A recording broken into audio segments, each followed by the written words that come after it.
Well, we got a new episode of X-Men 97, and this week's episode, well, it was actually two stories. Let's take a couple minutes to dive into our spoiler-free review, talk about what went down, what worked, what didn't, and how this particular episode took some risks and it totally worked. Well, let's dive in.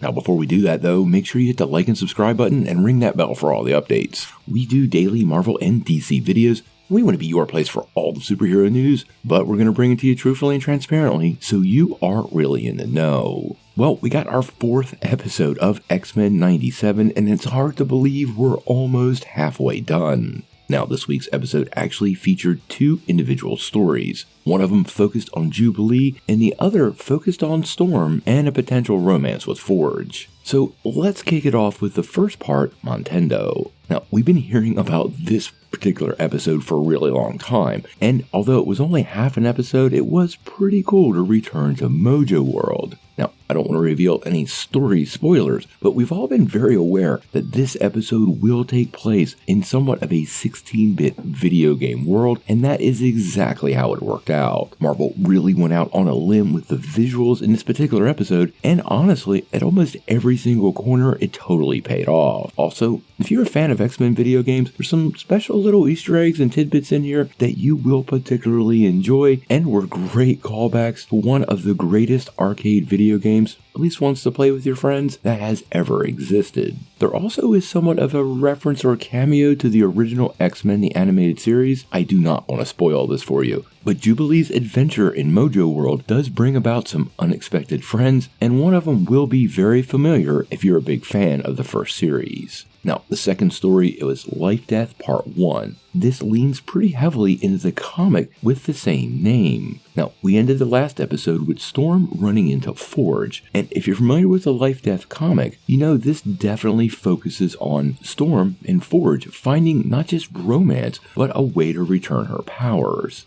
Now, what's pretty interesting though is this episode does lean into his membership in X Factor, and his story actually ties directly to Storm losing her powers and the technology associated with that. Now, the most curious part of this particular story though was the villain, and I'm not going to reveal who that was, but it's definitely something that I was not expecting and dives into some of the more demonic history of the X-Men.